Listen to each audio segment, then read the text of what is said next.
Welcome to Revenue Insights. We're joined by revenue leaders from some of the highest growth companies. Together, we explore how they built their revenue teams, the journeys they've been on, and the lessons they've learned along the way. Revenue Insights is brought to you by Ebsta. We're an AI-first revenue intelligence platform designed to help you close more deals, retain more customers, and forecast better. Enjoy the podcast. We're seeing more and more of this in the market where driving sales-generated opportunities is becoming more and more of a challenge for front office teams.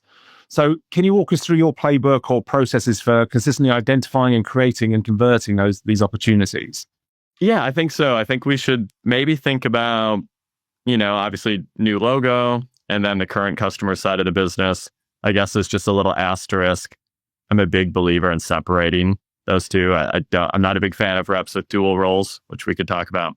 But, starting with the new logo piece, I think a lot of people on here will feel this way, and I'm sure, Guy, you do as well, is, when you look at software initially, in the early days, Salesforce really created a lot of the model where they were like, hey, we'll hire a bunch of BDRs, we'll throw them in a room, they'll make 50 million calls a day, and that'll drive new logo. That just doesn't really scale anymore like it used to. I mean, maybe, I'm not saying you shouldn't do that. We still have a really strong BDR program and opportunity there. But the idea that you can just hire another BDR and you're always going to get more and more productivity out of it, it just feels less and less likely because one, the market is just so inundated and saturated. It's hard to get anyone's attention. I mean, who's really even answering phone calls that much? Who's answering these emails? Again, there's important work there, but I think you got to be a little bit more strategic about it than that.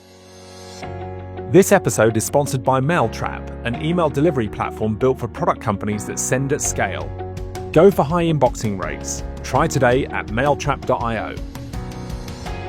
When I think about new logo, there's really kind of a few cores I always think about. Is one, ideally, I'm a big fan of creating some sort of freemium or community model or usage, right? Just to get people in the door and using.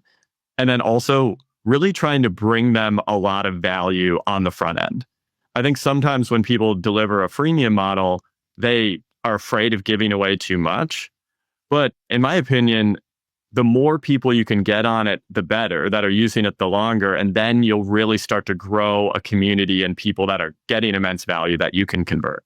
Whereas if you give away something that isn't that valuable and nobody cares about, yeah, maybe you didn't give away too much, but how are you really going to grow that? So a big thing for me, I'm always thinking about is how can we work with our product and marketing team to figure out different ways we can provide freemium value and then rally webinars and promotions around driving people to a free tool.